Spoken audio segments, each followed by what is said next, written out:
Hello and welcome to We Talk You Listen. I am SolxBurst. I'm Mignaga. I'm Deadly Virus. And that's Noonabites who cannot stop laughing. But let's go on. Let's get on with this, shall we? We also have Tricky, Blake, and Lord In, but apparently the air wasn't cleared, so that's fun. I Yeah. was drowned out by Noon's laughter. You guys had like this weird tonal thing going on when you did it. It killed me. I'm so sorry. That's it. Noonabites is dead. Well, it looks like we can't do Alright, this so- anymore. Yeah. Someone just dropped out the thing. Who is watching the stream right now? I have no idea, but they probably. We got one person. Oh god. Hello, whoever that one up to. Hello Yeah, and welcome whoever to We you Talk guys You are. Listen. Lord N Again. dropped out of the hangout, so this is Oh. a bit screwed out.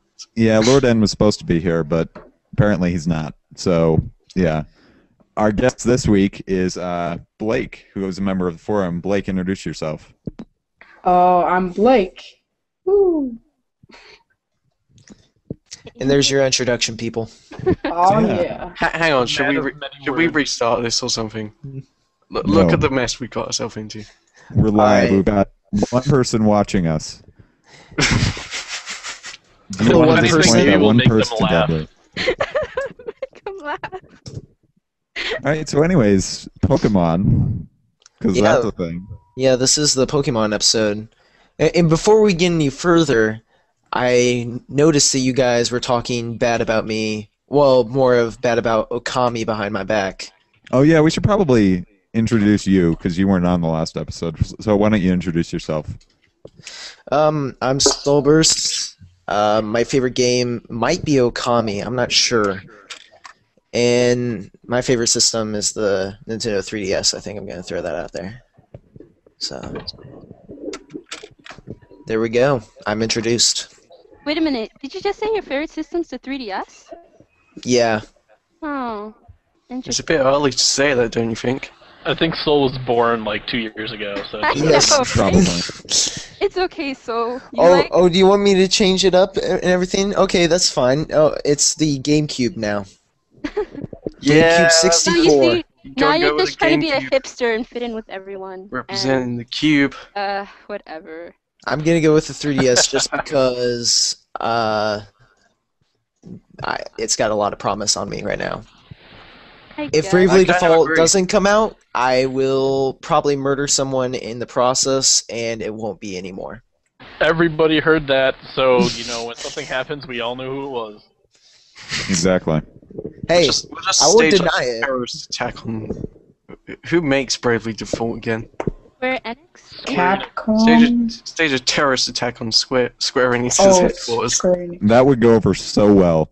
yeah, I think we're on air, guys, so I don't think we should be talking about terrorist Dude, attacks. Deadly, Yeah, if you, probably not. Deadly, if you started that campaign against Square Enix, you'd have fanboys burning like I know. across your house. Everybody who likes Final Fantasy VII would just like stab you over and over again.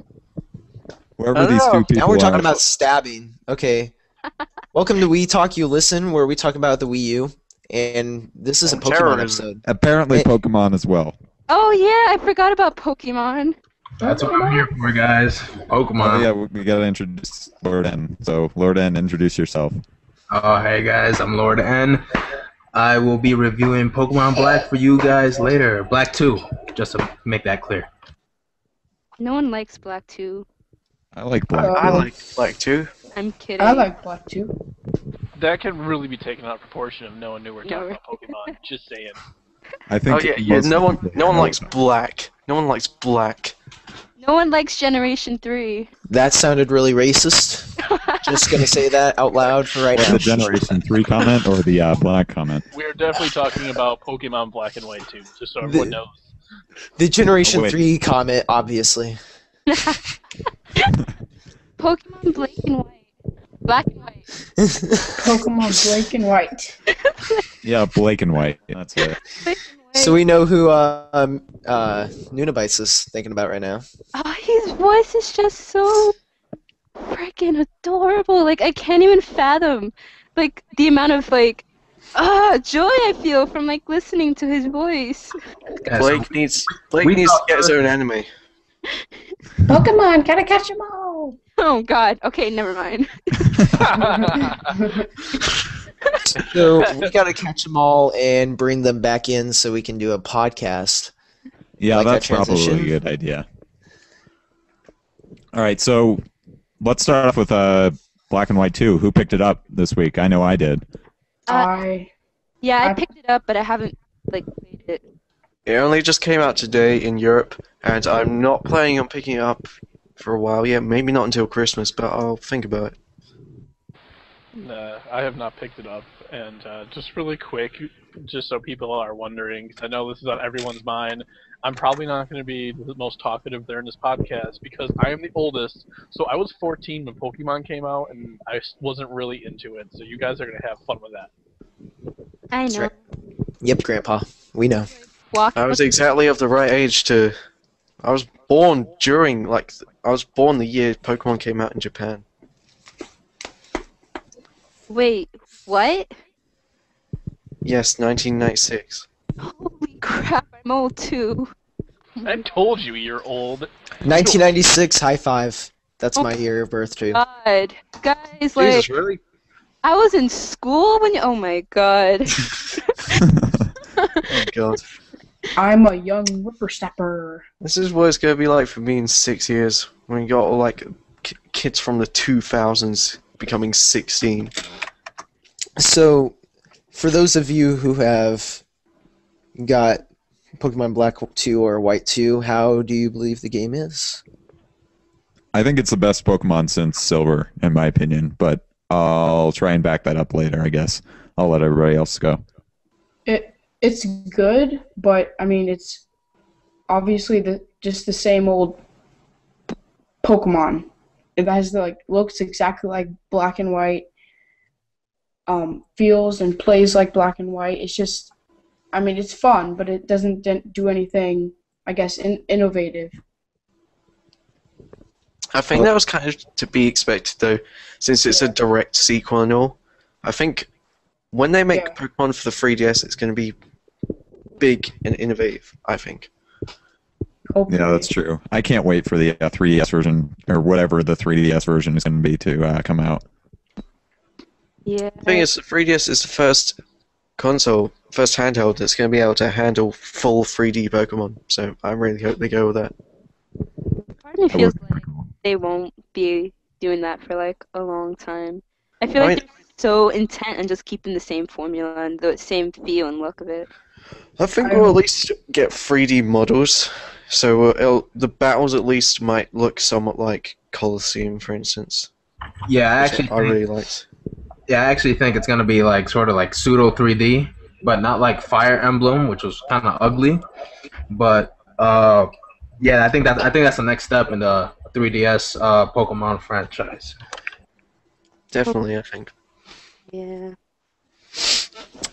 I hope they keep the top-down view, not like a XD style. Oh yeah.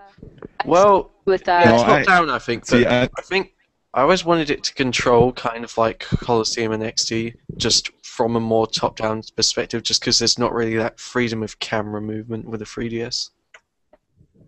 See, I really would love another XD, because that's actually one of my favorite Pokemon games. Yeah, Yeah. I preferred Colosseum, but they're the same game pretty much.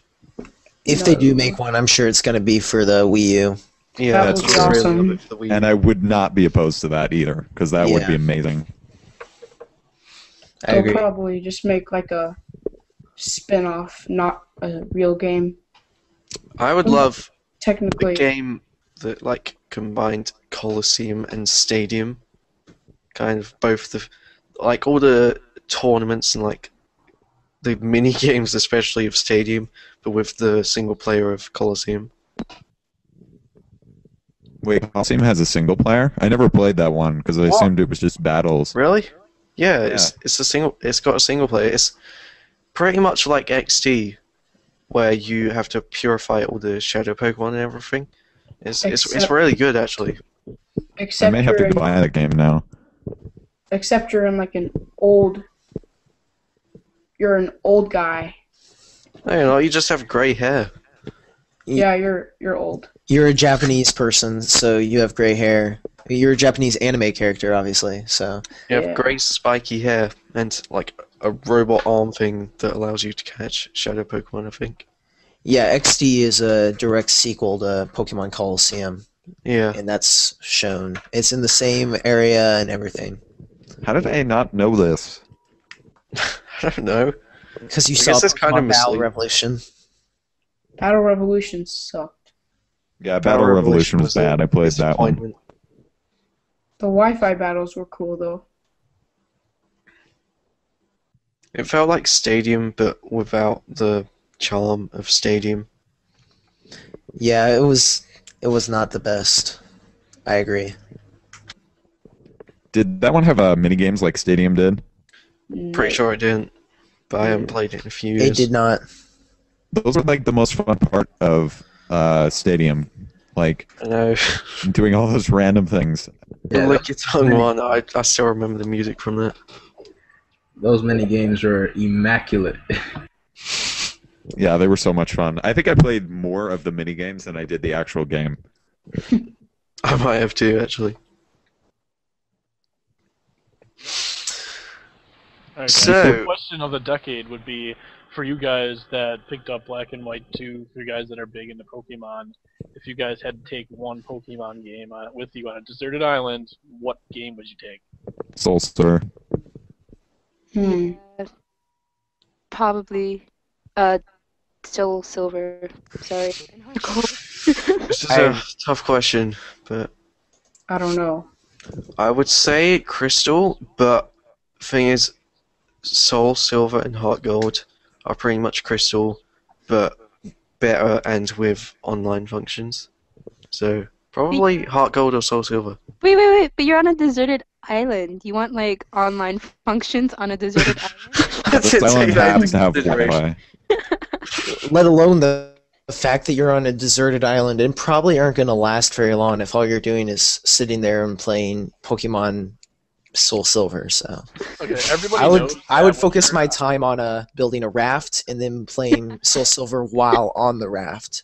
everybody knows that when you're on a magical island deserted like this, it's magical. When people ask you, you can take any movie or character, anything with you on a deserted island. We all know that while you're there, that the regular rules of the world don't apply. So you can just stay there and play video games and watch movies forever, and you have magic Wi-Fi. Okay. Well, Okay. I have a theory. If a cruise ship or something sails past the island, if I've got a DS and I'm playing Heart Gold or Soul Silver, I can just go off there, go onto PictoChat. If anyone on the cruise ship has a DS with them, I can write an SOS message. Just happens to have a DS on them Yeah. and be playing PictoChat at the same time. That is brilliant. Swap. Whatever. Or if you street pass them. Yeah, if I've got a DS, I can do that. That's funny. You'd be that guy in the news where it'll be like, a crazy man waited 20 years with his DS until someone with an antique on a cruise ship decided to go by, and it's like, dude, you realize there's an island 2 miles away. You could have just built a fire and they would have saw it. It's like, oh, I had no idea. That'd be amazing. The true capabilities of street pass. Okay. How about the real question? What's your favorite generation of Pokemon? 2. Yeah, I think I'd have to go with 2 as well. Yeah. Mine is Two. also 2. 2 has such a it's got such a charm to it, and it's very nostalgic to me. I love 1 so much, and I love 3 so much, and I thought 4 was really good, and I like 5 as well. There's no Pokemon gen I dislike, but 2 is my favorite. Yeah, I think that's the general consensus, but that was a boring question. Well, Well, for we're the meant sake to have of some kind of debate about this. for the sake of argument, I will say that 4 is my favorite actually. But that's not a bad choice either. 4 was amazing. Like, 4, I don't understand all the hate that 4 gets. I 4 don't was understand it either. great. Same with 5. Wait, 4 gets hate? yeah, I thought Yeah. I'm one of Yeah, those. it does. I think 3 deserves hate, but I thought 4 was just such a improvement over whatever the heck 3 was.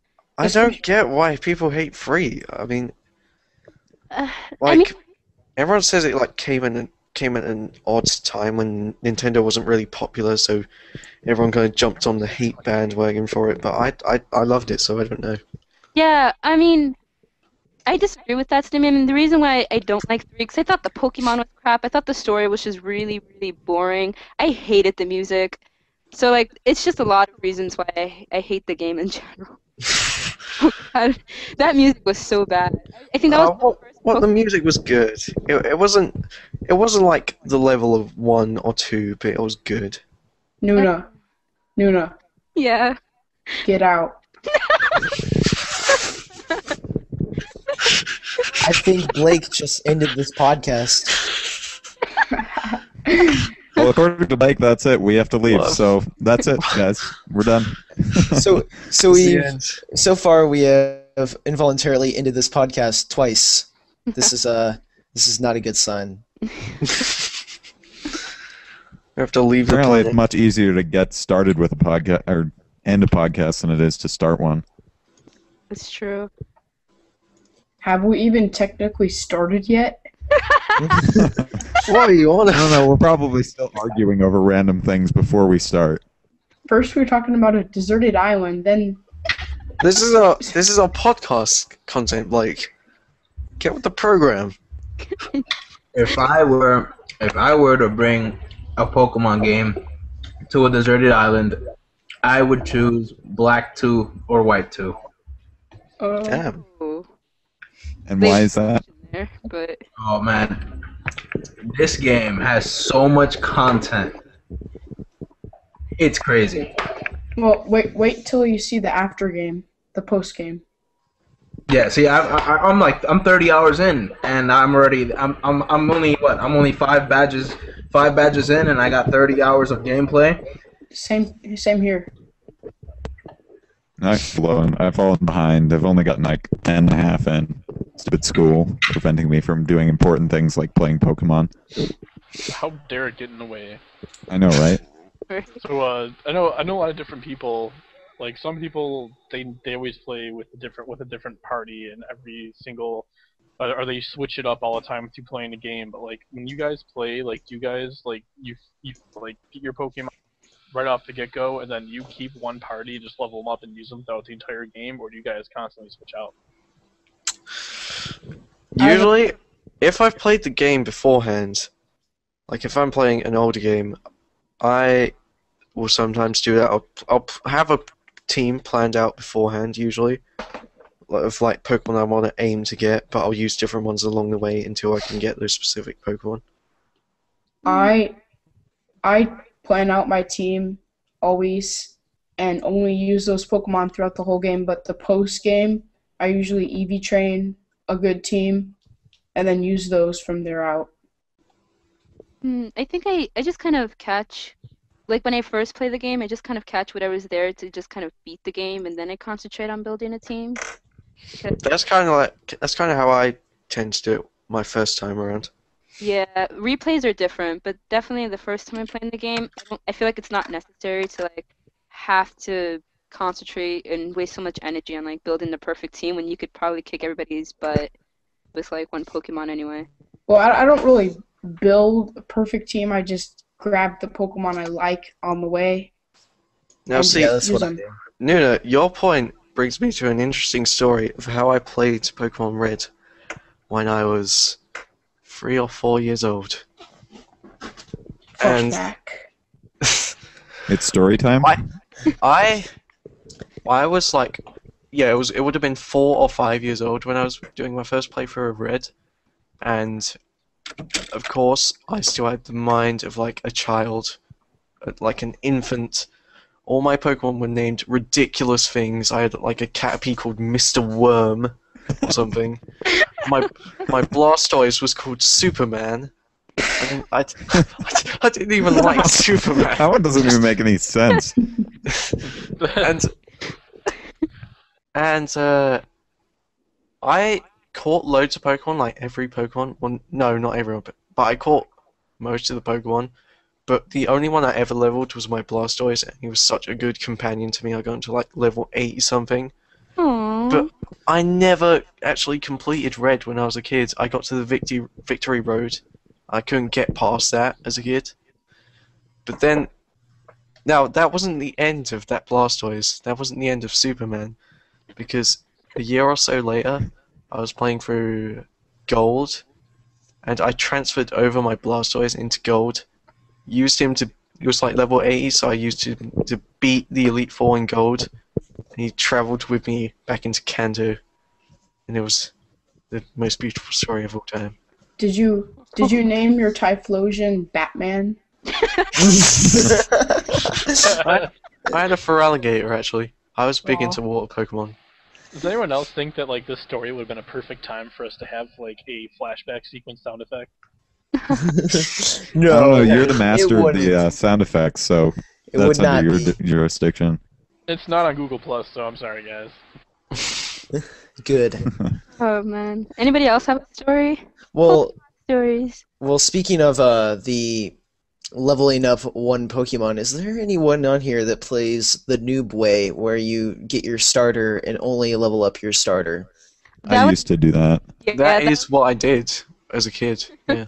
Yeah, I No. did it in black and white. I did it on black one, so I can't say anything. Actually, I did that with Blaziken in Ruby and Sapphire. That's I'm actually doing it now. Because I feel like anyone who does that is missing what this game is all about. Oh yeah, of course. The game. It was part of the magic for me as a kid, though. Like developing that bond with my Blastoise. Or Superman. Superman. Or that line of code in the cartridge. Either one, take your pick. Yeah, I feel like Pokemon's like one of those weird games that like when you're a kid you don't really care about like the technicalities of the game or like how intricate it can be. All you really care about is like how awesome your one Pokemon is gonna be. But then when you're older it's when you start really like exploring all the game's content, and it's why I always like get so frustrated and everybody's always like Pokemon's the worst game ever, Pokemon's just for kids, and it's not just for kids. It almost grows with you. Like the older you are, the smarter you get with Pokemon.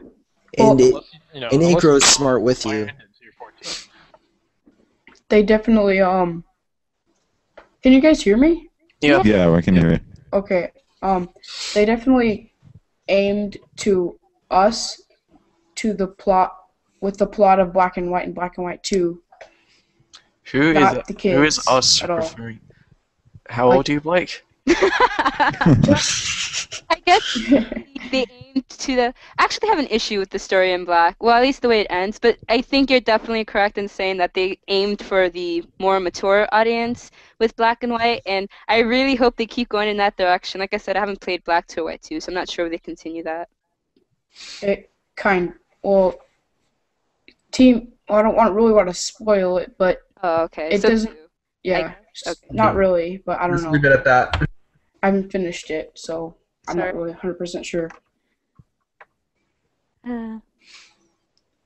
Pokemon So- Red. Oh, sorry. Go on. Oh no, go ahead. I was actually going to change the topic, so. I was gonna say that, like, I guess to kind of get back to like Deadly's story, Pokemon Red has bad memories for me. I Why? What have, happened? no, I only played it. I actually haven't like officially sat down and played the game yet. The only time I did play it when I was a kid was there's this one kid in my class who every time we finished our quizzes, we got to go to the back of the class to like do whatever we want, and he had his Game Boy with him, and like take his Game Boy all the time so I could play Pokemon. And then I got in trouble with the teacher, and like I was banned from ever touching his Game Boy. So that was my Oh yeah, Pokemon. that's another thing about how I played Pokemon as a kid. I never had the original Game Boy. The first handheld I had was the GBA. Before that, every single bit of Pokemon that I played was on. Pokemon Stadium had the GB tower where you would have the expansion thing in your controller. You'd put the Pokemon cartridge in there, and you could play it on the N64. Oh, That was yeah. how I played through the entirety of Red as a Wow. kid. Wow. With the analog stick and everything. God. Did you guys ever do that? Because I know I did every once in a while. Oh nope, never. But Nope, not long never. after I got gold, I think I got my GBA. So, So, But of course, that was I guess before. even though even though like Pokemon came out later, I guess I do have a story I can share with you guys, which will show my age. Since Pokemon Red came out in 1998 in the States, I was 14 years old when that came out. So Grandpa. I had a girlfriend, and I didn't have Pokemon Red, but she had it, and she brought over her Game Boy, and she brought over Pokemon Red for me to play, and we really dated for like a week, and I was so upset because I had probably like 25, 30 hours into it, and I was really getting into it, and then she ended up breaking up with me and taking it away, and I actually cried because I couldn't finish it. The one that got away with the cartridge. Too Yeah, much for not being into Pokemon. It was like you just gave up almost every 14-year-old's dream girl. I mean, she came over with a Pokemon cartridge. I mean, you're just living out someone's fantasy right now. It's- Wait a minute. Didn't you say that she broke up with you? oh yeah, she did. And I mean, that was 14. But, you know, it happened. That's funny. So yeah, it's my one Pokemon story I can share. I guess. Another thing is, over here, I'm holding this right now. This isn't too special, but I have a copy of Pokemon Green, Japanese version. Oh, really? That's That's cool. cool. Yeah, I bought it on eBay ages ago. It's even got a cool, like, classic Moltres sticker on the back from Japan.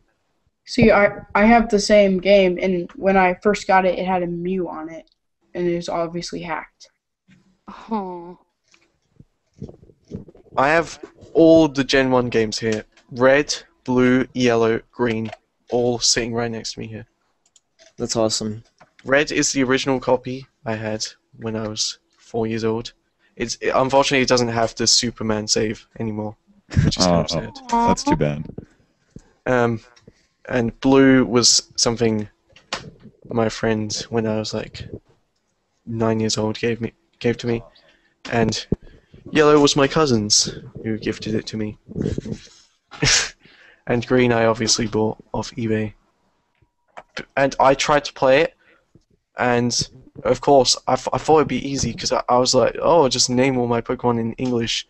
But you go into green, and there's no option for English letters in the keyboard system, I guess, the naming system. So It has a limit on the character, so you wouldn't be able to put the whole. yeah, that's another thing. Yeah. So I didn't know how to play green when I got it, so I think I got to like the first town. I just put it down because I couldn't play with all that Japanese, which was a Well, major disappointment. I actually imported Pokemon White when it came out in Japan, and I played through it. I'll actually tell I you mean- guys, like, I've been learning Japanese for a while now, and I'll tell you, if you have any ambition to learn Japanese, like, playing Japanese video games actually really helps. Like, the more you play them, especially role-playing games, you might not get it at first, obviously, but it actually really helps you learn the language, FYI. Pokemon probably isn't the best game because just going by the English versions, they sometimes shorten words and everything. Just because of character limits and everything. Well, that's true, but they do that because Japanese characters have more information, I guess, in them, so you can portray Yeah, I guess. more in less space. Yeah, so So- I think we've been on for almost an hour now, guys. So, is there any other Pokemon stuff you guys want to talk about, or do you want to move Are on to we something doing else? the review in this recording, or is that something we're doing in post? No, we'll do that. Oh, we are gonna do it. Alright. We do have forum Pokemon questions, so we should probably get to some of those. Oh yeah, Sure. let's get that thread up. All right. Yeah.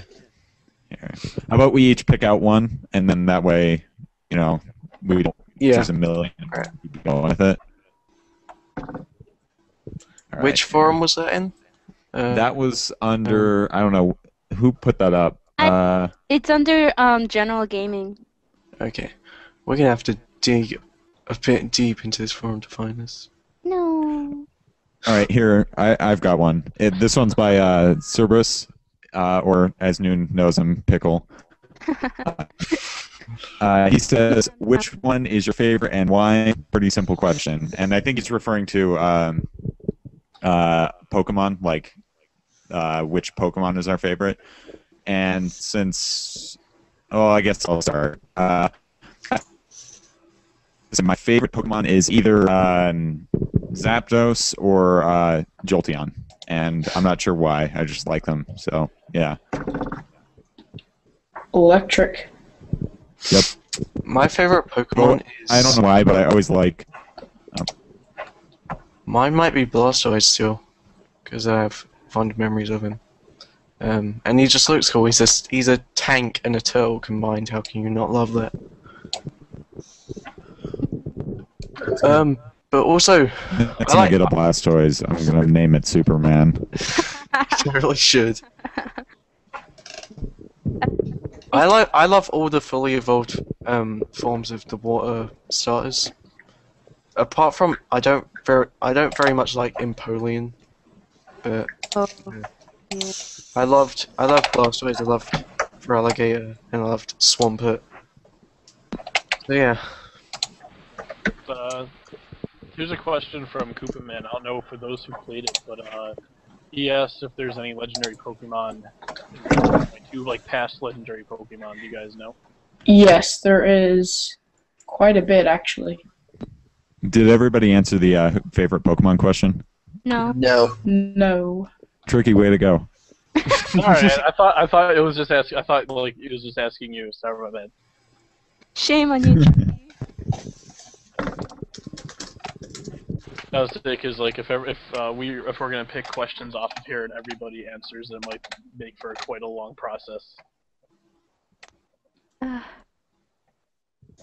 Well, my favorite Pokemon happens to be Tyranitar or Typhlosion.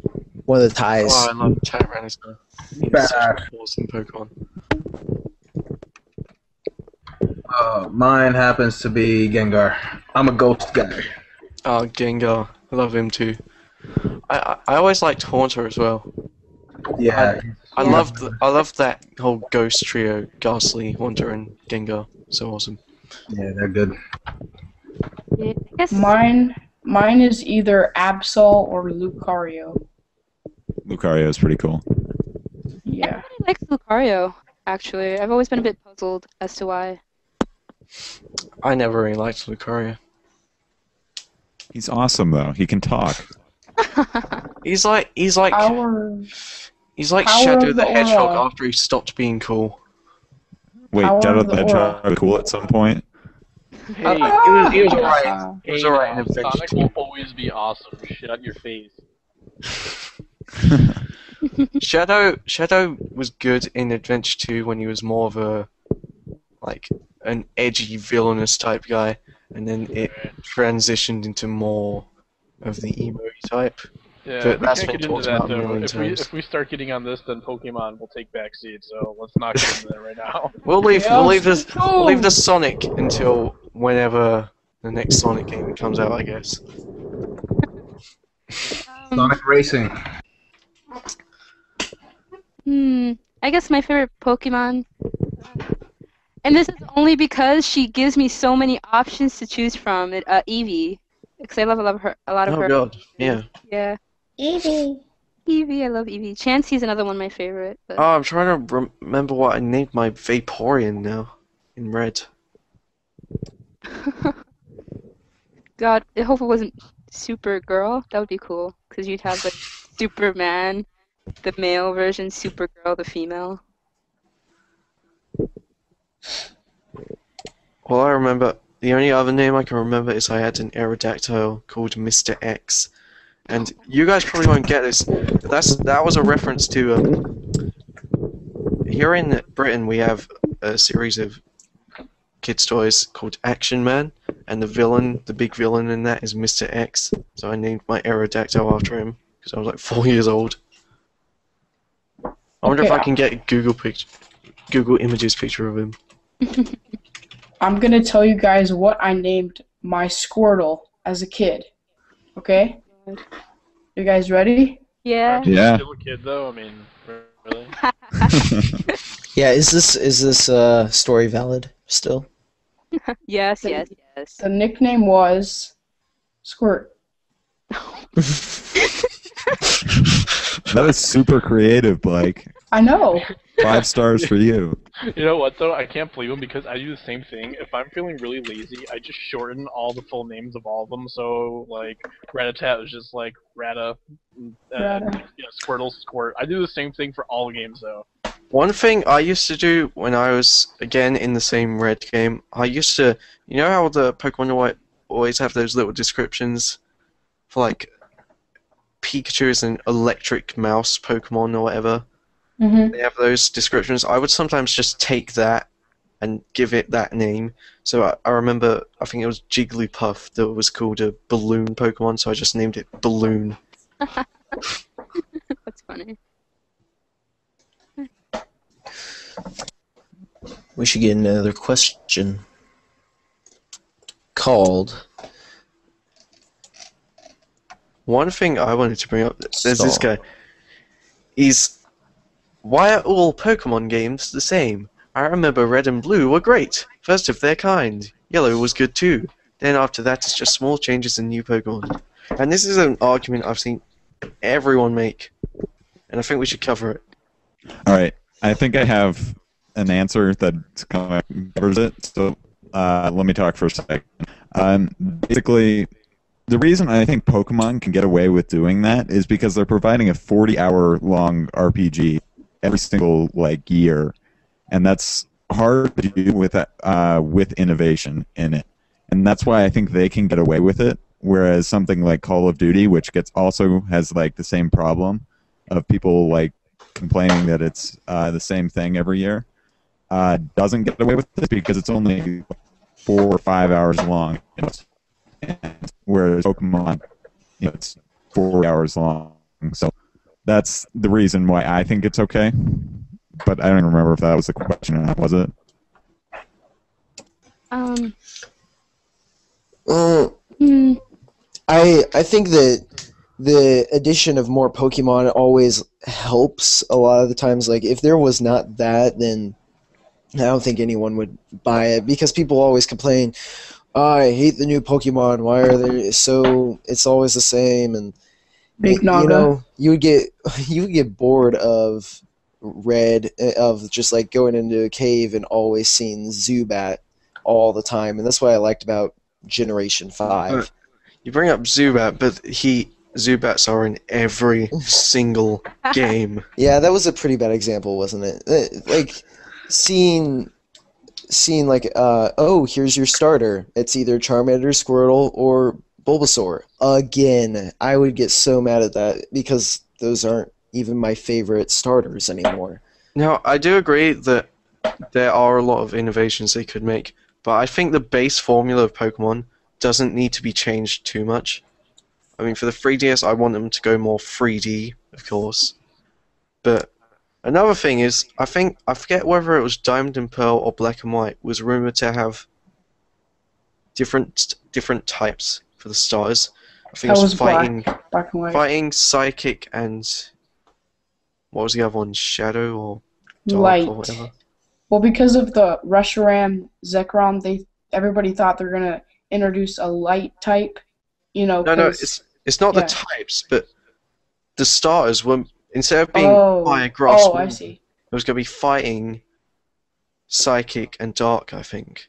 Yeah, that was I- Black and White. That yeah. was rumored before Black and White was announced, and I really wish they would have gone through with that, because it sounded like it's a small thing, but it would have shaked up quite a bit, I think. Yeah, but the psychic starter would be so strong compared to the others, so it wouldn't be too balanced. I guess, but I think the argument was that psychic, fighting, and dark provided another rock paper scissors type thing.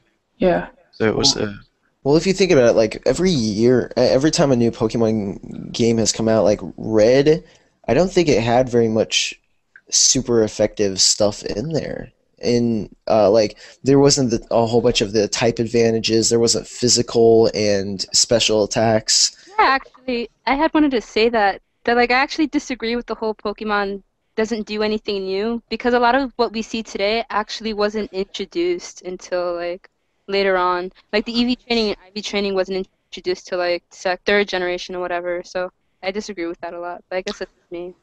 One thing I think Pokemon does have a problem with is removing features in the next game, and this isn't a recent thing either because we saw this with Gold, Silver, and Crystal, where they introduced day and night cycles, and next game Gen 3 is gone completely, doesn't even come back in Emerald, and we didn't get it until Gen 4, and now we've had this thing like in Heart Gold and Soul Silver they brought back the thing from Yellow where you have your start following you, and it's just completely absent in Black and White, and I think they need to stop doing that really because they come out with some pretty cool innovations and they just kind of tend to scrap them for a while.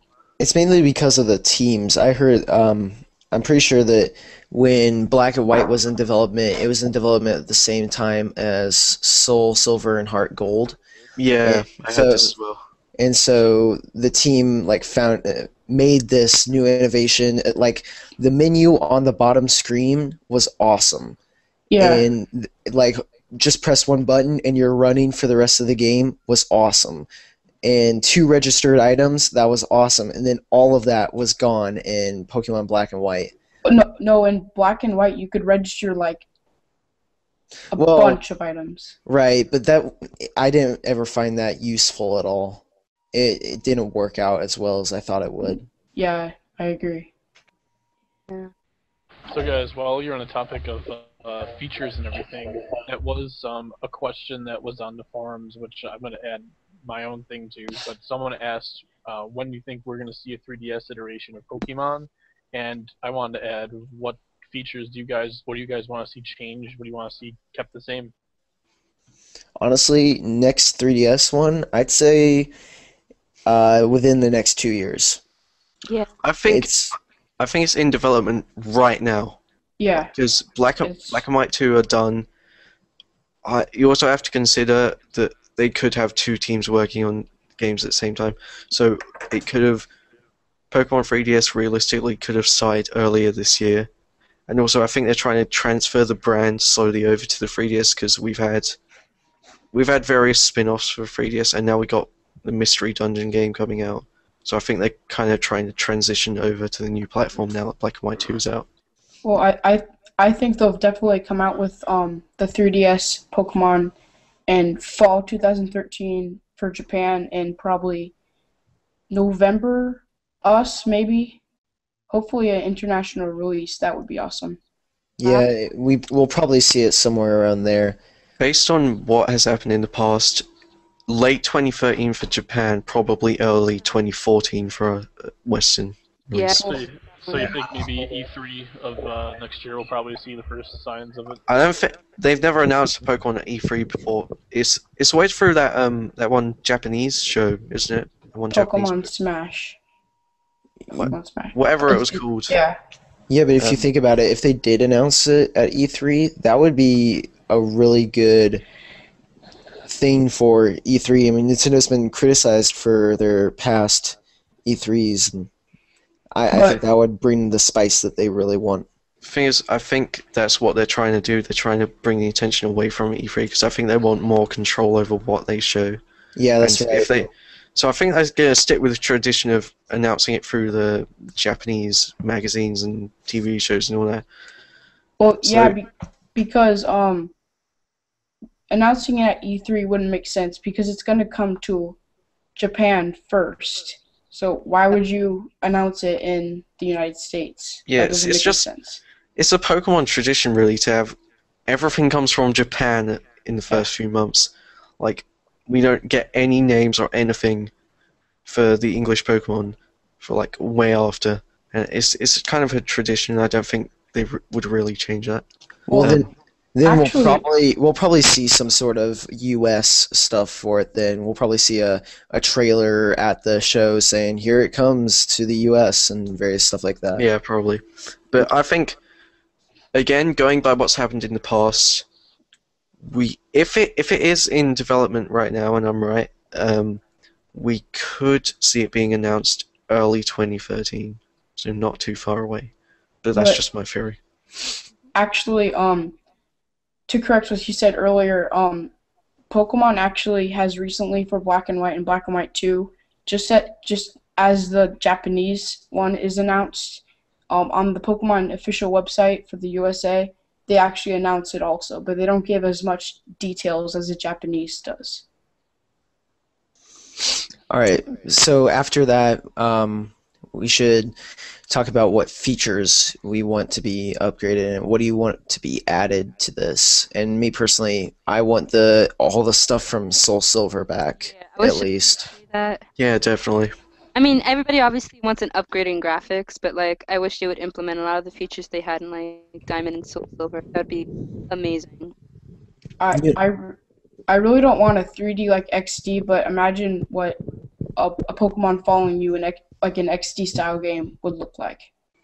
That would be cool. No, I think they should go for more HD sprites now. So, we've got the normal sprites that we see all the time, but if you've seen games like Mighty Switch Force, those are sprite run, and I think if we see sprites more like that are like really smooth and everything like that, that's what I think is going to also come next in the graphics department. Well, Possibly, but I think they've already made steps towards 3D because, of course, with Diamond and Pearl and then Black and White, all the overworld is 3D. It's still very much like sprites. It's all in 3D. So, Well, it is sprites. It's just different. It's 3D sprites in a weird way. Like they're different levels of the sprites that make it 3D. well, see, they don't have a reason not to use 3D models because they made all the Pokemon 3D models for Pokédex 3D. yeah, that's a good point. But we don't know if that will that work in in engine particular- very well. True, but Yeah, but they that in ahead. particular made me think that I think is quite strong evidence that we're going to see 3D Pokemon models in the next game. I think. Yeah. I still think that we're gonna get 3D, not so much HD sprites. Not to mention like those 3D cutscenes they had in Black and White. Yeah. Yeah, so I don't think we're gonna get any more 2D type things. It would be cool, but I think people want 3D more. Personally, I like the 2D sprite style. I've always been a fan of sprites, Yeah.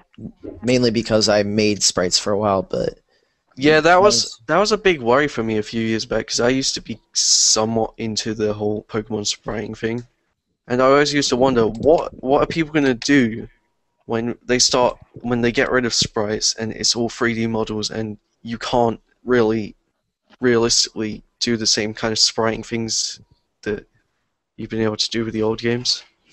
That was always a concern for me.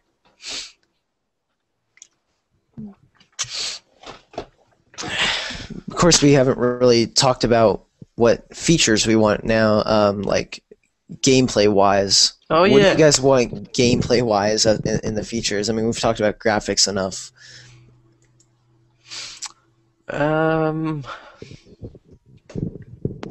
How did you guys feel too? I mean, I thought it would always be cool, and then obviously it might be more realistic to have it on a console version. And I guess something we can talk about after. But I thought it'd be cool to have like on the fly, like online feature. I mean, if you're on Wi-Fi, you can just connect whatever, or you can like join a friend in their game and play with friends like in the same world, whatnot, something like that. Yeah, I always Something I think would be cool is street pass, of course. Let's say you are walking down the street. You are playing Pokemon 3DS. There's another guy walking down the street playing Pokemon 3DS. Street pass connects you two, and you can have a battle right there. that would be awesome. That would be cool. Another thing that would be cool would be Street Pass. Like, you guys know how Dead or Alive did Street Pass, right? Where it was like, it created an AI version of you, and then the people that you Street Passed with, you could actually battle them. What I think would be cool is if Pokemon did something similar to that. Like, it took your team and their levels and all that information at the specific time of Street Passing, and then it created an AI version of you or something to that effect, and that way you could actually battle people that you Street Passed with. They actually sort of did that with Pokemon Rumble Blast for the 3DS. Did they really? I haven't played that one, so Sort of. Like they took your strongest Pokemon, they would have a giant one of that and assorted different Pokemon of what you have around it. Then basically you could just fight it, and it had the power level of the Pokemon that you shoot past, the person that you shoot past, that Pokemon's power level. So it would be basically fighting that person, but not really. Does anyone remember in I think it was in Platinum, the little plaza that you could go to and you'd play like little mini games on it? Yeah. Yeah.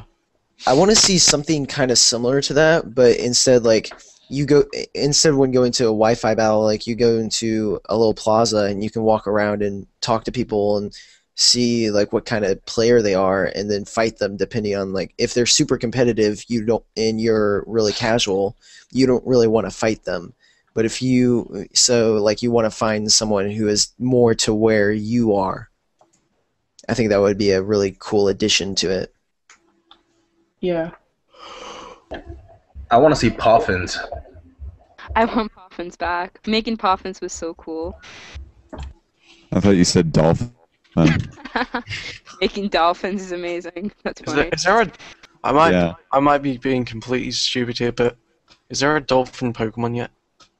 No, there is I don't not, think so. actually. We get trash bags, but no dolphins. Wait, why is that? A dolphin would be like the perfect thing to make a Pokemon out of. I have no idea. Next No, gen. we get trash bags and fun stuff like that, not cool things like dolphins. You know what feature I want back? I'm sorry to derail the dolphin topic, but that for EV training and IV training, I want those Poke apps back from Diamond and Pearl. They were so useful for that. Yeah, they really were. Now we need 3 screens to do that.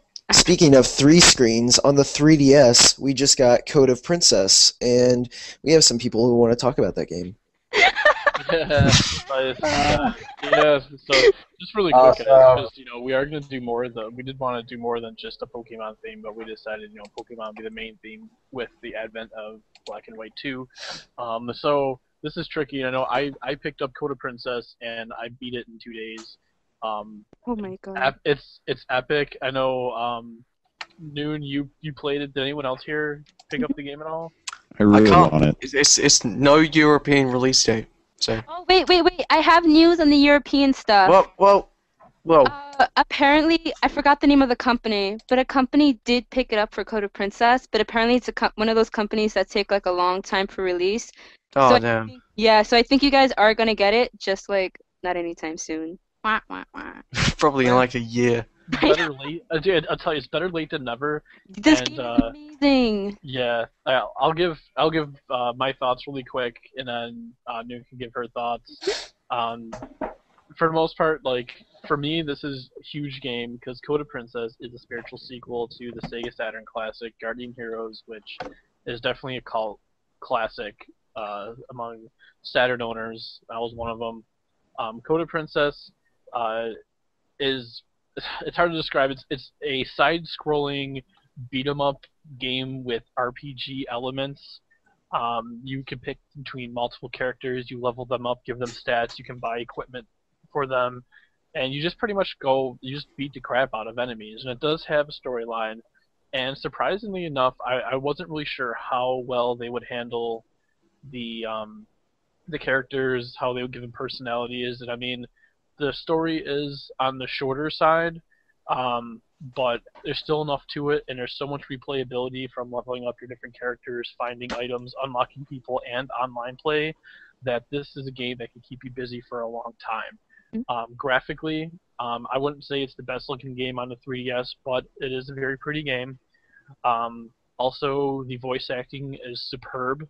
It's quite hilarious. It is a very humor-filled. Anyone who is an anime fan, I mean, a lot of your modern anime, I mean, no matter how serious it is, it's always going to have humorous parts to it, generally, and that's kind of how I feel playing this game. Is it has a storyline, but there's this ridiculous amounts of humor, and it's not uncalled for. It fits in very well, and it plays great. It's a very smooth game. The only complaint I think I really have on it is when you are playing online, You have to create lobbies to play in or join a lobby, but when the game's done, it doesn't automatically bring you back to the lobby. You have to keep recreating the lobby and rejoining. Also, I did experience some lag online, but by no means is this detract from the game. And I mean, even though it took me 2 days to beat it, I played a lot, and there's so much more I can still do. I can probably keep myself busy for probably another month straight, just doing nothing but playing Code of Princess.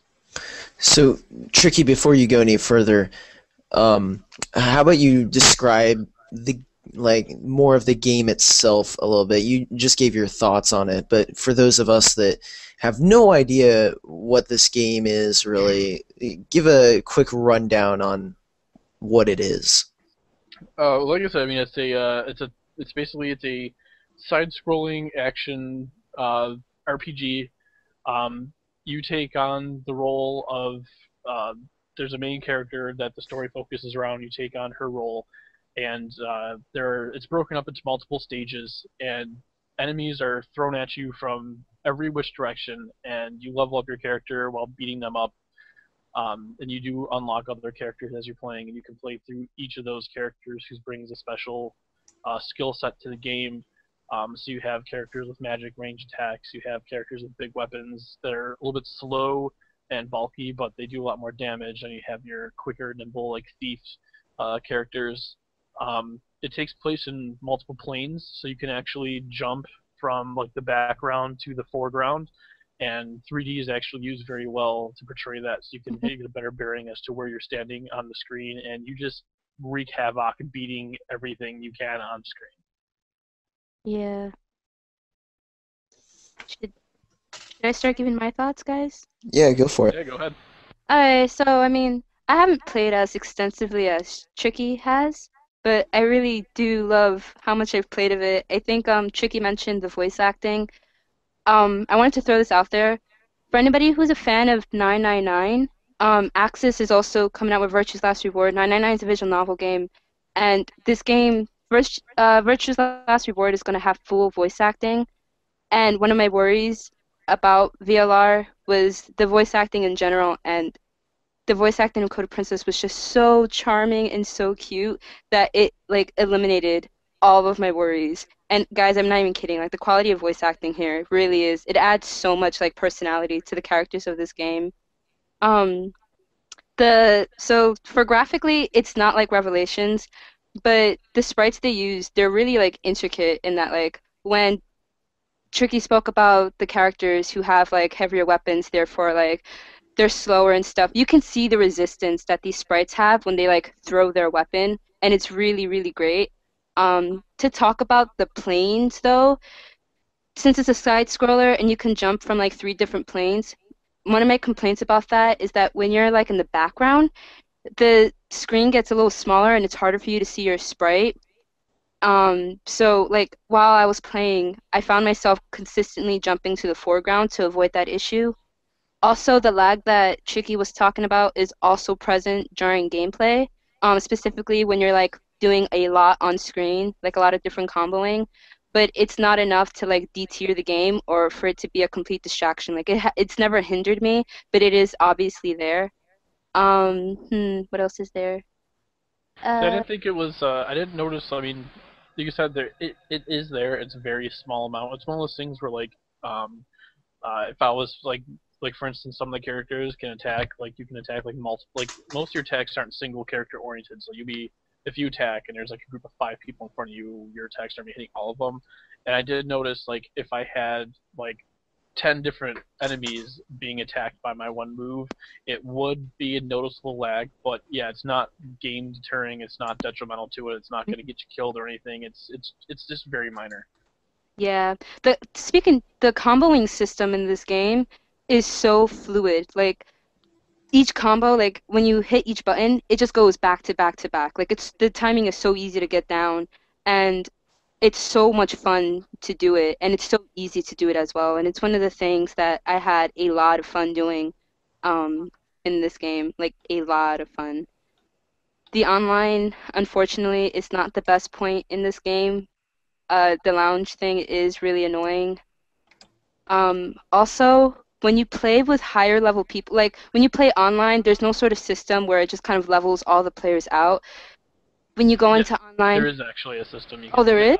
Yeah, actually, when you're playing, before you create a lobby or you join a game, you can actually there's search parameters where you could search within level limitations. So you can Uh, actually so if you only want to play with people that are like within like 10 levels of you, you can do so. yeah, because I experienced a problem where like I was playing with like somebody who's like 52, but I was only like not 52, and well, that failed. Yeah, so I mean, yeah, it's one of those things like online. I mean, it's fun, but it's also a short experience. But I will say, I was actually playing online with Chaotix from the Wii U forums, and me, him, and then another guy from the 3DS forums were playing, and they have like when you do there's different maps and different things you can do whether you play with 2 players, 3 players, or 4 players, and we did a 4 player map, and it actually 3 of us played, and it does stick an AI in there for the other slot, and it's just basically a monster onslaught. They just drop monster after monster after monster, and then finally after you beat all these waves, they send in a boss. And I'll tell you that like I tried this when my character was like level 18, KO's was level 16, and the other guy was like 28, and got we got everything handed to us. It was so horrible how bad we got beat. It was ridiculous. And we did try it again because there is easy, normal, hard. We tried it again on normal mode and we beat it pretty easily.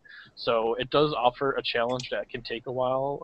But I think it would be better if the lobby system would put you back in a lobby right away where you can keep playing, or set like a list of the different stages you can play and have it play continuously instead of having that interruption and having to go back and choose over again. So, as in, like, with the stages, what do you do when you're online? Is it just co-op story mode, or is it different stages, or what exactly is it? You actually have there's multiple different online. You do have co-op. Now co-op mode, all the levels are actually there's all completely different. Like from what there should be about 100 co-op quests that are separate from the main storyline. So I mean, there's a lot of quests to do, and it all depends on what you pick. Now, co-op mode, you can choose between 2 and 4 players, and depending on the map you choose will actually depend on what's available to you. Because obviously, a 4 player map is going to be far more challenging than a 2 player map, but you can have AI play with you, but it's not really the same thing. Also, they do have ranked play. Ranked play is or versus, I should say. They have versus, and then they have different modes of versus. They have ranked versus, where you basically you can play a level. It's basically the same level character, like a level 1 character, for instance, and you just play against each other. All your stats are the same, so you really got to use your skill for that. You can play a mode where it's free for all, and you can just technically you as a level 5 can play someone who's like me, who's like level 70, and you'll get crushed in like 1 hit without a contest. So there's different modes that you can do with the verses as well. How many other different characters can you play as? Well, for the main storyline, you can actually through the main storyline, I believe there was 5 or 6 characters you can play as through the main storyline. Um, but once you get into online play, you actually have access to like over 50 characters you can play as. Because as you're playing through the main campaign, you unlock all the different monsters you come across, and then you can play against them, and you can play as the bosses that you play Yeah. throughout the game. So it gets a lot more, it gets a way more diverse. And the thing is, you can actually level them up. So I mean, technically, you have tons of characters. Like I have my main guy is level 70, and I also have another guy is level 17, and another is level 28. And each one has such a different play style that I mean, you can keep going through the game nonstop. And like I said, there's a lot of content to keep you coming Yeah. back for a long time. How many hours do you guys have on this game? I have about 16 hours, maybe. I honestly didn't even look to see. I'd have to turn on my 3DS to be able to see how many hours I have on. Yeah. But also now, unless Noon, Noon, do you have anything else to add, or does anyone else have any other questions? No, I guess like the only thing I have to add is, I guess the grinding, like you have to grind in this game. I noticed that, but the grinding system is actually not that bad because after you beat every level, they include like these side quests that go in between each level, and those are always really fun to do when you need to like get up a couple of levels. Yeah. Yeah, and especially later on, though. I mean, like the high level quests. I mean, generally, like even when you're like, even like when I was at level like 65 or something, like I would do a high level quest and I do like the free quest. Because basically, as you go through the campaign, you get access to free quests where like you can keep replaying the campaign matches over like level whatever in the campaign over and over again, but you're gonna have to deal with like all the text and all like the drama that goes on with it. Or you can go to free mode where it lets you play the campaign levels, but you just go right to battle, and it keeps giving you XP. So I mean that's the easiest way to level up is do that. But really quick, I just had one other thing I wanted to say is for sleeper hits, because this is definitely a sleeper hit. It's going to go underneath everybody's radar or a lot of people's, and you should pick it up. And I said before, it's a spiritual successor to Guardian Heroes in the Sega Saturn, which is a game everybody should play. And if you have Xbox Live, you can actually download it on Xbox Live Arcade. It's phenomenal, and you really should give it a try. It's something that nobody should miss out on. I have one real quick last question. Who are you guys playing the main campaign as? Oh, I'm playing as the faster character, a thief named Allie. She's so awesome. I love her. Yeah, that's my. Yeah. Ellie is awesome, and I'm playing as the other fast character, Allegro, which is a Yeah. elf sage, and he is awesome. I'm just owning with him. Yeah, he's another cool character. Wasn't there a special edition for the first run copies? What did that include? That included the soundtrack and the world's smallest art book. Like the full soundtrack, all the songs? I think so. I actually haven't given it a listen, but I'm pretty sure. And the art book's kind of cheap. It's kind of like the slip you get in an album cover, but the colors are really bright and vibrant. So I guess if you just want something to look at, there's that. But that's what the special edition came with. Interesting.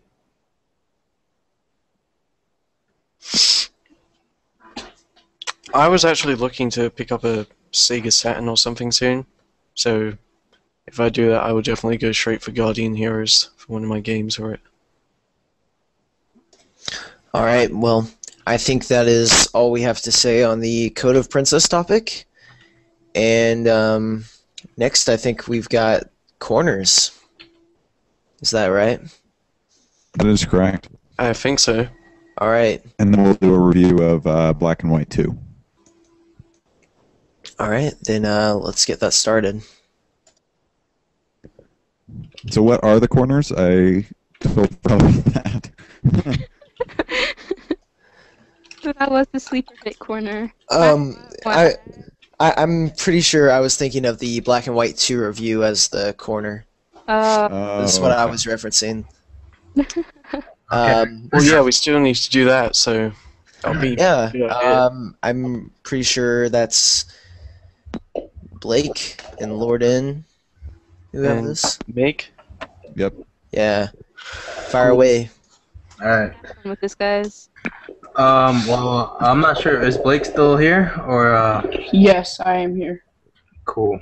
Alright, so I guess first I'd like to talk about, I mean, I've only played Black 2. I don't own a copy of White 2. So, but I from what I know, it's a relatively similar experience, except for the one exception of, I guess, the Pokemon themselves. Well, I have both versions, but I haven't played White yet at all. But the differences are that there's an area in Black 2 called the Black City, and in White 2 there's a area called the White Forest, and it has different they're not too different. There's a different design to the whole area. I mean, it's totally different, and if you defeat this whole area battle thing, you get a special Pokemon, which I'm not going to really spoil, but you can get a special Pokemon that is different from each version. Excellent. That's actually new to me. I didn't know that. I mean, I guess we did see a Black City and White Forest from the original Black and White games, and I guess this time around, I'm gonna start by saying that the Pokemon in this game are from the get go. You get like Pokemon from all different regions. Well, yeah, one of my favorite things about Black and White 2 is that you can get a Ryulu or Rulu, whatever you want to pronounce it as. You can get that like about 20 minutes into the game, which is really helpful. Yeah, the other thing, yeah, Riolu, you can find a Riolu real quick once you start, like right out of the first town. You also have like a variety of like 8, 9, 10 different Pokemon you can find in the wild, like grass, and they're all different types from all different generations. It's kind of awesome to see that in a Black and White game, or in a Pokemon game in general, you know. But as for storyline, I gotta say it's kind of slow. I mean, I'm not gonna spoil anything. Like so far, it's kind of what you see in every other Pokemon game. You try to become the Pokemon Master, get all the badges, and you know it's pretty straightforward. Of course, Team Plasma does have a role in this game. They have a pretty big role, but you know that's gonna be kept under wraps for now. So you guys pick up a copy. Anything else to add, Blake? So it is very slow. I'm about to challenge the 6th gym, and how Team Plasma is back and stuff hasn't been explained, which is weird to me. Yeah, it's kind of strange. Yeah, let's try and stay away from any spoiler territory if you can, though. Oh, yeah, okay. Sorry if I spoiled anything. I would appreciate this as well. Alright, so I guess I'll move on to new features. This is, of course, spoiler-free. You can look this up anywhere. They're introducing, they have a Pokemon World tournament in this game. I'm pretty sure everybody knows that you could pretty much enter a tournament where you fight all different kinds of trainers from all the different regions, and yeah, the gym lead for anywhere from gym leaders to the Elite Four of all of Hoenn, Kanto, Johto, Alto, everywhere. Isn't the trainer Red from the protagonist of Red and Blue? Isn't he in that tournament? Yes, he is. I believe Red and Blue are actually in the tournament. Blue. Yep. He exists as a character in the Pokemon games. Wait, is this so? Blue is in the rival from Red and Blue. Yeah. Oh right, yeah. Because he was the champion in Red and Blue. So That's pretty cool. yeah, and they all have like remixed themes for all the champions, which is, in my opinion, one of the best things to happen in the game. Yeah, the music is all the gym leader music I think is remixed. Yeah. All the everybody's music is remixed pretty much. It's good. It's good stuff.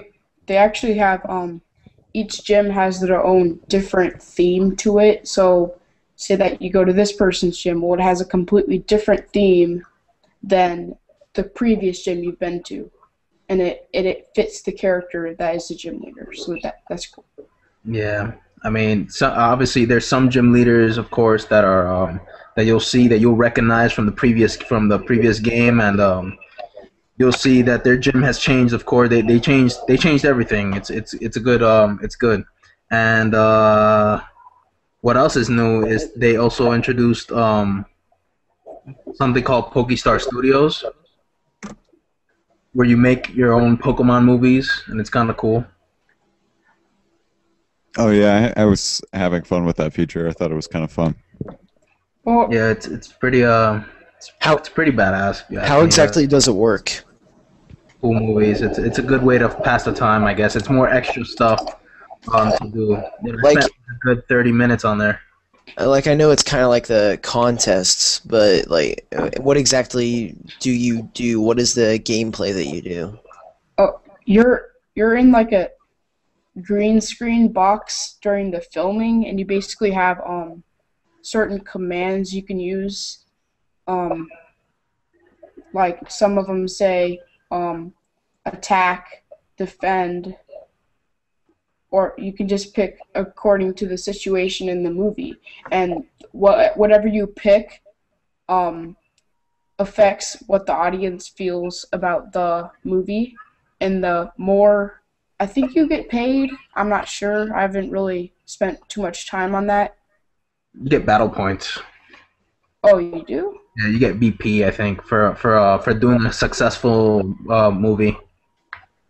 See if you make a certain Pokemon a star, it's called. Whenever it enters battle, it does some little cheering thing.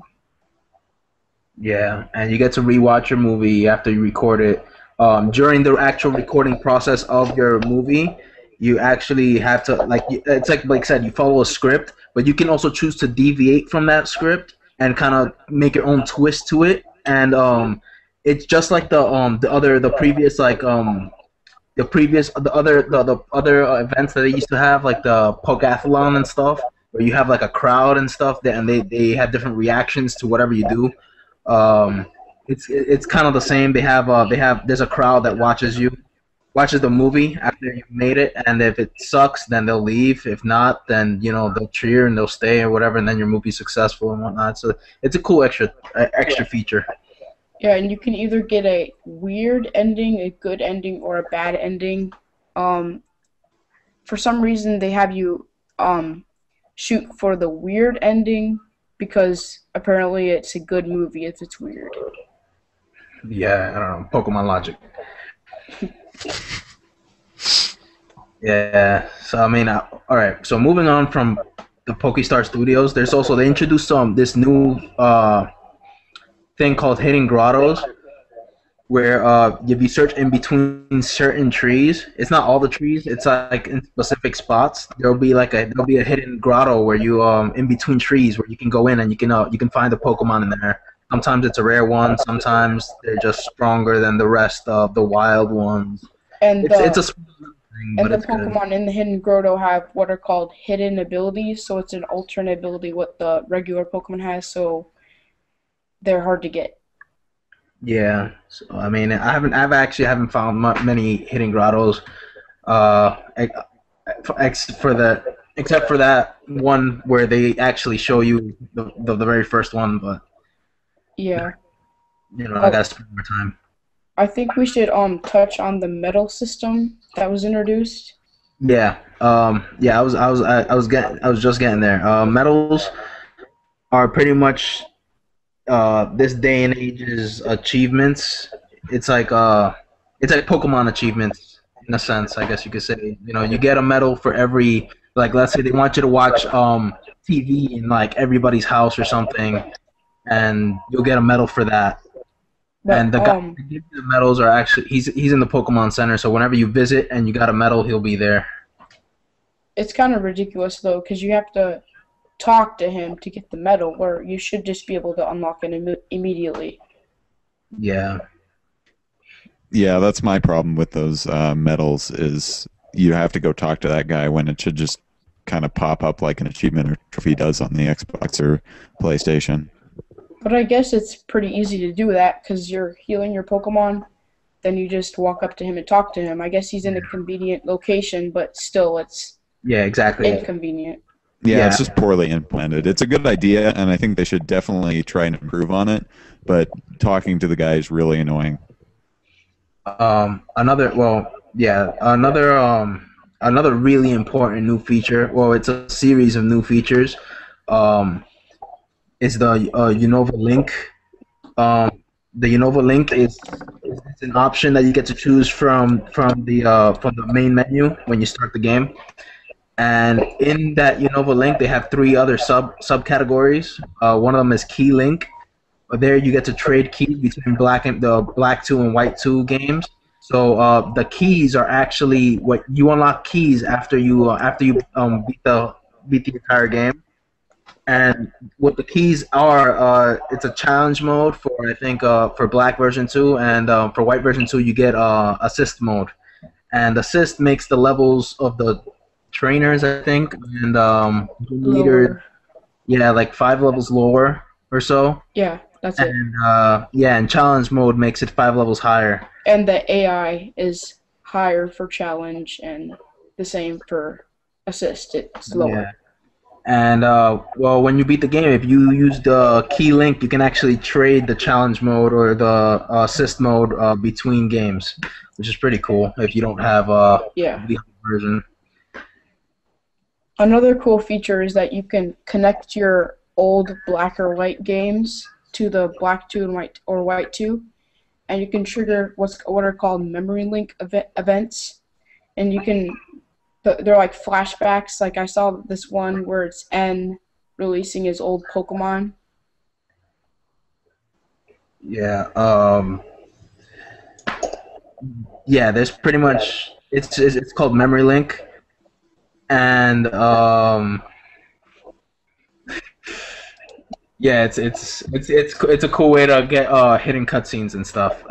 The third subcategory would be 3DS Link, which allows you to connect to the 3DS Dream Radar app, which is phenomenal.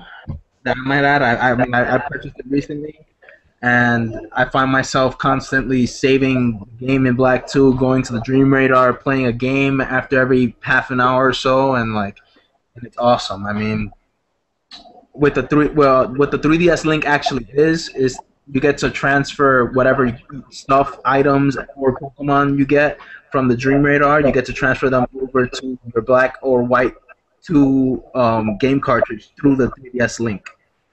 So that's what that's there for. Is that actually a good add-on? Because I was thinking about getting it, but I'm not sure. Yeah, it's worth it if you have a Black or White 2. All right, I'll look into it. Yeah, you can actually get legendary Pokemon off it. Oh wow, that's really cool. Yeah. Oh, one of the cool little things they actually improved on, which I actually like this. It was like it's a little feature, but it's the little things that make you appreciate the game that much more when you're playing when you're playing for hours and hours and stuff. So I was just playing today, and I used the repel in the grass, and when the repel ran out, it actually prompted me if I wanted to use another one instead of me going into my bag looking for it through all my items and all this, and wasting time. It just prompts you, yes or no. Do you want to use another one? Yes or no. And I found that to be awesome. I don't know, that's a new feature that wasn't in the original Black or White games, and I hope they keep this. I hope they don't make it a Black or White exclusive thing like they like to do with all the other versions.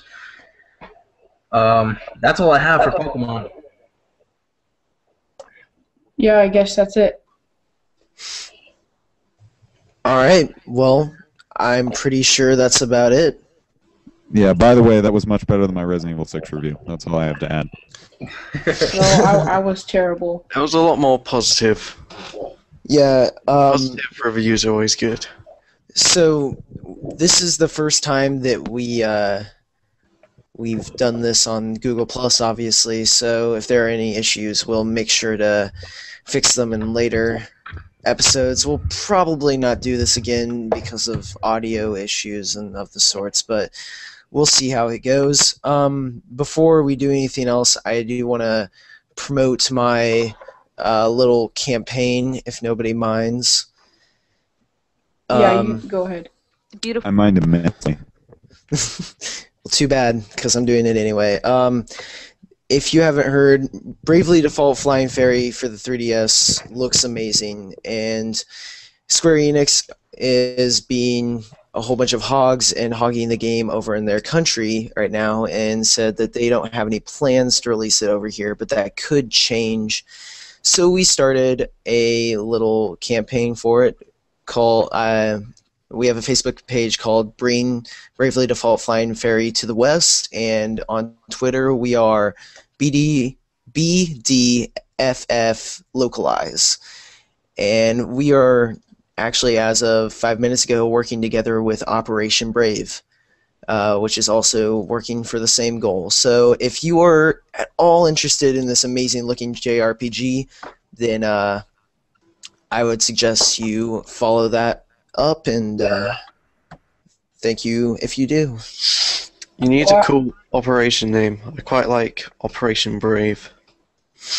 Well, I didn't call it that originally because I felt like those were a bit overdone. We've got Operation Rainfall, Operation Moonfall. I thought about calling What was it... Moonfall? That was for Majora's Mask on 3DS. Oh. And then That never went anywhere. one guy on one website posted that I should call it Operation Rainfall 2. This time it's personal. So I quite enjoyed that comment. Hey, so I gotta really say, you are very brave for doing this. Oh, that was bad. Oh my god, that's so funny. That was really bad, and I will be the first to break this rule if I get the chance. Break what No, rule? I know what you're gonna do. Never mind. Are Never you mind. bringing We're done. sound effects? No, that's not exactly what I was gonna do. There we go. We're done. Yay! Okay, let's leave it there. Oh no, this was gonna happen. Okay, we're done. And now we have we choose. Who turned into a robot real quick? Whoa, I can hear myself. Somebody plug in their earphones again. All right, I think we're good. Alrighty. we are masters of professionality. Oh no. Back up. This is where we have the static pop up, and we're like, we are having technical difficulties right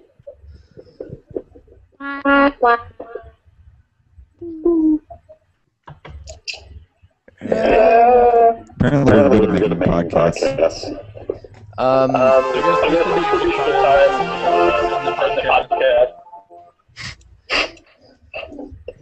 I have no idea what's going on. What is happening? Everyone mute their mic real quick so I can end this. Well, Okay. wait, I had wanted to give a quick Oh. shout out to someone. Okay. Count Kajay, he's on the Wii U forums. He's been helping me a lot with the graphics for the podcast. So he's here with us in spirit, and he's been so helpful and so amazing. And thank you for everything you've done for me. We'll try Yeah. and have him on sometime to thank him, I guess. Yeah, we need loads of guests, loads of people from the forum. Yeah, we're gonna have to set that up. Because do we even have a guest for next time? We should probably announce what we're doing next time too, while we're at it. Episode. Sorry. What? I think next one's gonna be a Halloween episode since I figure what's today's the 12th, so our next Friday is gonna be the 20th. That we do is be 26, so that'll be like literally just less than a week before Halloween. Yeah, Well, it'll be hopefully we'll have our Halloween. hopefully we'll have our audio situation fixed up right there. Oh, also, next podcast we'll be doing. Well, I'm not sure who else will be doing it. But I'll be doing a review of Virtue's Last Reward, When does that come out again? October 23rd. Okay, I can't wait for that game. It's gonna be amazing. I still need to get 999, so I don't think I'm going to be able to get it on the release date since I'm busy with Black and White 2. Blake, play 999 right now. Yes. This- I need to play it. Yeah, If you've not played that game, it's an amazing puzzle visual novel game. Don't those games too? Like, don't they have? Don't they slap a mature rating on them? Yeah, they do. It is rated M for violence. Bring your parents. I played GTA San Andreas when I was 12. No, when I was 10 years old. M ratings mean nothing to me. case you're wondering, yes, you did just see N pop up on your screen. It's not Alright. going to be in the final version. Well, that was very nice to see. And speaking of things nice to see, we are going to end this podcast on a positive note. And as before we do that, don't go commenting all over our the forums saying, "Oh, I want to be on the podcast. I want to be on the podcast." If we will seek you out, we will seek you, as Lorden put it. We will seek you, and that was We Talk, You Listen, episode 2 of the POKEMANZ. Good night. Is that actually what we're going to call it? Oh my gosh. Good Echo. night and big balls. What? What? Yeah, And that was on air. Let's someone Mignaga, you are in control of the on air button. Alright, Before we go I guess off we're here, done. just really quick, I just want to throw this in there that we tried something a little different this time. We did the live thing, and we tried a different program to record it, and we tried doing more of just a winging it instead of having a solid podcast planned out. So we're still learning, guys. This is our first podcast, so give us a chance to work out bugs, please. Give us a chance to work out bugs both with the software and with ourselves. I don't see that happening because some of us have lots of bugs. Like me? I think I'm pretty much entirely a bug. Mig is broken. I am a bug type Pokemon. I see what we did there. I happen to be a Scyther. Referencing Digimon, right? Exactly. How do we do this entire episode without talking about Digimon once? Yeah. What the hell? Very, very carefully. Yeah, let's not make this go on for another hour. I would totally organize a Digimon session. Wait a minute. I do want to end this podcast singing the theme song to Pokemon. Oh We're gonna do this now. Oh my god. Wasn't this? Go ahead. I'm rambling. No, you go ahead. I was about to say. Is this gonna be a fight? Wasn't this supposed to be our intro of some sort? I don't know. Yeah, we kind of forgot about that. All right. Well, I'm down to sing if anyone else will, but you'll probably leave me hanging. Leave you hanging? Yeah, I'll start singing, all of a sudden all of you will stop. I can see it right now. And you'll all stop and it'll just be me singing. I won't realize it, and I know you guys are going to do this. Well, you can replicate Gundam style perfectly, so... That is true, Stoll. And nobody has any idea what we're talking about except for us. Oh, fuck, Gundam style. No. You guys ready? Ready? Come on. Pokemon podcast style. Are we doing this together? I'm trying to pull up the lyrics. It's harder to do when your computer is terrible than you may think. How can you not know the lyrics? No. I do know it, but I don't know it in its entirety. Pokemon. Gotta catch 'em all. Gotta catch 'em all. I wanna be the very best, like no one ever was. To catch them is my business. Train them is my cause. I will travel across the land, searching far and wide. Pokemon. We're all done. Pokemon, gotta catch 'em all. And me. I know it's your destiny, Pokemon. Oh, you're my baby. You know where we must be. Oh god. Pokemon, gotta catch 'em, a heart so true. A courage will pull us through. You teach me. Oh, you left me hanging again, guys. That is the end of episode 2 of the POKEMANZ. We're done here. Anybody who was listening to this is now deaf, so we're not going to have any more listeners. Yep, that's it. We've officially killed off our own podcast. That was perfect. That was We Talk, You Listen, episode 2 of the POKEMANZ. Good Yep. night, everybody. Yep, And next then week, we got, Pokemon. Bye. stay tuned.